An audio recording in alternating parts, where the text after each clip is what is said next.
ओम नमः सिद्धेभ्यः। प्राकृत अनुरागी सभी महानुभावों को मेरा डॉक्टर पुलक गोयल का यथा योग्य अभिवादन, सादर जय जिनेन्द्र। प्राकृत जैनागम प्रतियोगिता के 5वें सीज़न में आप सभी का स्वागत है। आज इस वीडियो के माध्यम से आपको प्राकृत जैनागम प्रतियोगिता के पाठ्यक्रम के अंतर्गत शब्दार्थ क्रमांक 1873 से लेकर 1882 तक प्राप्त होने वाले हैं। ये सभी शब्द जन्म और शरीर, इनके जो भेद हैं, इनको प्राकृत में क्या कहते हैं, ये आपको बताएंगे। मैं आपके सामने इन सभी शब्दों का एक बार उच्चारण करूँगा। आप इन्हें अपनी कॉपी में नोट कर लीजिए, वीडियो को पॉज कीजिए और फिर इनके प्राकृत रूप क्या होते हैं उन्हें खोजिए। इसी वीडियो में आपको इनके उत्तर भी मिलेंगे, तो फिर उन उत्तरों से मिलान कीजिए। इस माध्यम से आपके पास बहुत अच्छी एक प्राकृत डिक्शनरी तैयार हो रही है। आज के शब्द हैं जन्म, सम्मूर्छन जन्म, सम्मूर्छन जन्म, गर्भ जन्म, उत्पाद जन्म, शरीर, औदारिक शरीर, औदारिक शरीर, वैक्रियक शरीर, वैक्रियक शरीर, आहारक शरीर, तेजस शरीर, कार्मण शरीर। ये सभी शब्द आपके सामने आ चुके हैं। अब हम इनका प्राकृत में क्या रूप है इसको देखेंगे। साथ में एक दो लाइन में इनको परिभाषित भी किया जाएगा, जिससे और अच्छे से आप समझ सकें।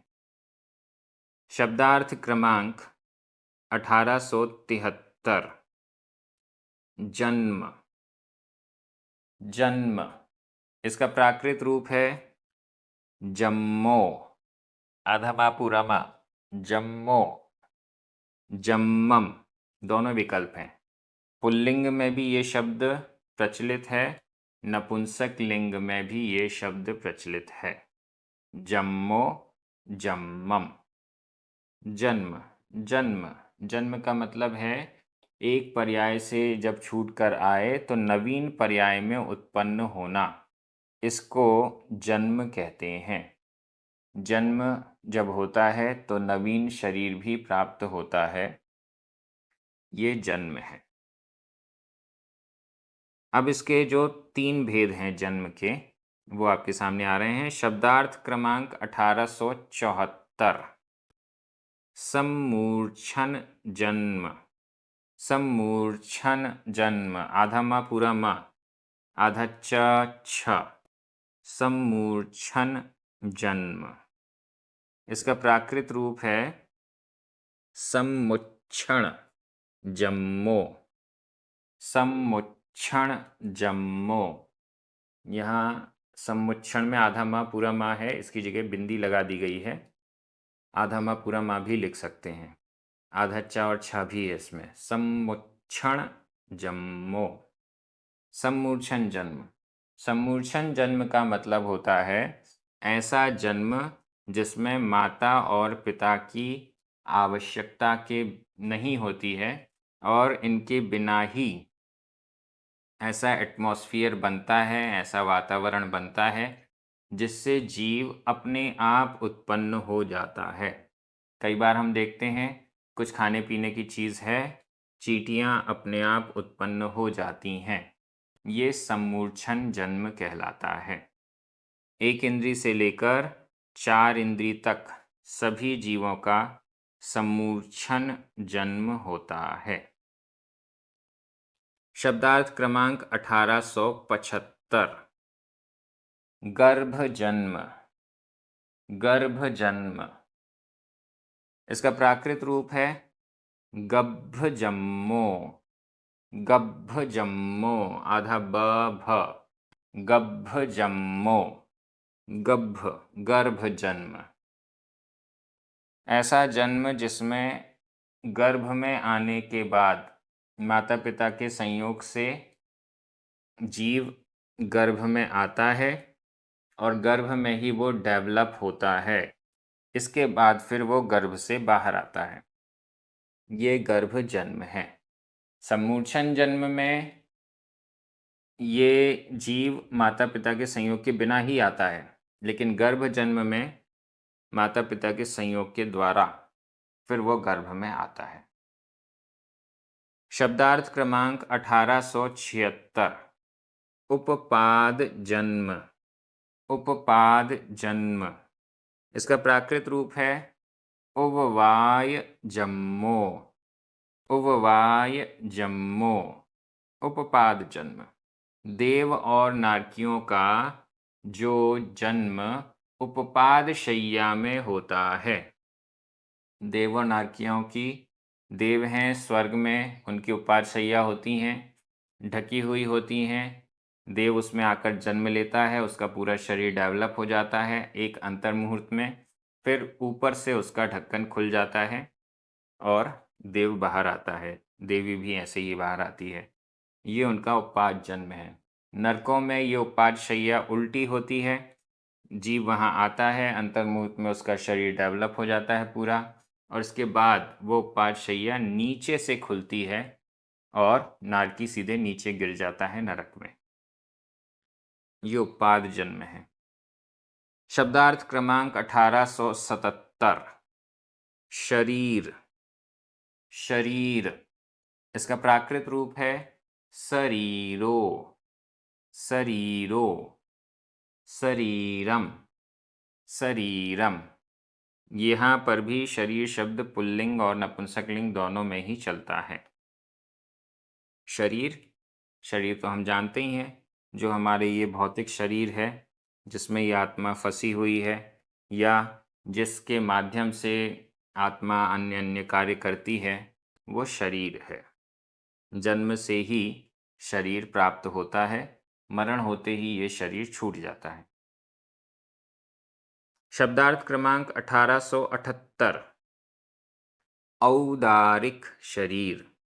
औदारिक शरीर इसका प्राकृत रूप है ओरालीय शरीरो।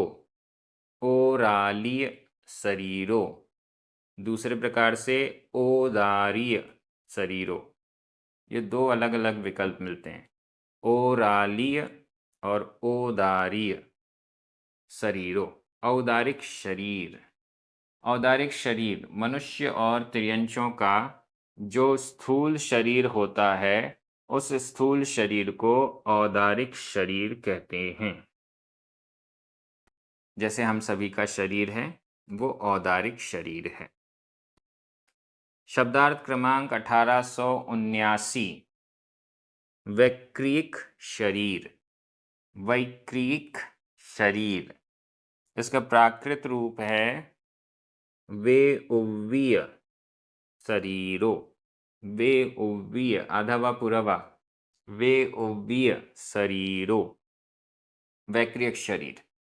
देव और नारकियों का जो विक्रिया वाला शरीर है, उसे वैक्रियक शरीर कहते हैं। वो अपने हाथ पैर को कैसे भी लंबा छोटा मोटा कर लेते हैं, एक के अनेक रूप भी बना लेते हैं इत्यादि, वैक्रियक शरीर है। शब्दार्थ क्रमांक 1880। आहारक शरीर। आहारक शरीर इसका प्राकृत रूप है आहारग शरीरो। आहारग शरीरो आहारक शरीर यह विशिष्ट रिद्धिधारी रिद्धि संपन्न तपस्वी मुनि राजों के ही यह शरीर पाया जाता है। इस आहारक शरीर के माध्यम से मुनिराज जहाँ पर बैठे हैं वहीं पर औदारिक शरीर रहता है, लेकिन एक नया आहारक शरीर उनके उत्पन्न होता है और उन्हें तीर्थ यात्रा करनी है या कोई जिज्ञासा का समाधान करना है, बहुत दूर है, भगवान के दर्शन समौशरण में करना इत्यादि, जो भी ऐसा कार्य है, उसके लिए वो आहारक शरीर बाहर निकलता है, अंतर मुहूर्त में अपना कार्य करके वापस आ जाता है। ये आहरक शरीर है। शब्दार्थ क्रमांक 1881, तेजस शरीर। तेजस शरीर, इसका प्राकृत रूप है तेअस शरीरो या तेजस शरीरो, दोनों रूप हैं, तेअस तेजस। तेजस शरीर, हमारे शरीर के अंदर एक तेजस शरीर होता है जो कि शरीर को कांति प्रदान करता है, भोजन को पचाने आदि का काम करता है, ये भी तेजस शरीर है। इसके अलावा महान मुनिराजों के एक तेजस पुतला निकलता है, शुभ तेजस और अशुभ तेजस, उसको भी तेजस शरीर कहते हैं। शब्दार्थ क्रमांक 1882, कार्मण शरीर। कार्मण शरीर, इसका प्राकृत रूप है कम्मण शरीरो, आधामा पूरामा, कम्मण शरीरो, कम्मण शरीरो, कार्मण शरीर। कर्मों का जो पुंज आत्मा से बंधा हुआ है उसको कार्मण शरीर कहते हैं। कर्म, नए कर्म बंधते जाते हैं, पुराने कर्म हटते जाते हैं फल देकर, लेकिन फिर भी बहुत सारे अनंत कर्म बंधे हुए ही रहते हैं। ये कार्मण शरीर है। मरण होने पर भी कार्मण शरीर नहीं छूटता, जब तक संपूर्ण कर्म नष्ट नहीं होते तब तक कार्मण शरीर नहीं छूटता है। इस प्रकार से आज के ये शब्द प्राकृत में किस प्रकार से आते हैं ये हमें बताया गया है। ये क्रम इसी प्रकार से जारी रहेगा। इसके सिलेबस में 2100 तक के शब्द हैं। अभी हम 1882 पर पहुँचे हैं, इसका मतलब और भी वीडियोज़ आएंगे। आप चैनल को ज़रूर सब्सक्राइब कीजिए। अपने मित्रों को, परिचितों को, सभी को प्राकृत प्रतियोगिता से जोड़िए। हमारी प्राकृत प्रतियोगिता की टीम बहुत अच्छे से प्राकृत का प्रचार प्रसार कर रही है। सभी की ओर से सादर जय जिनेंद्र।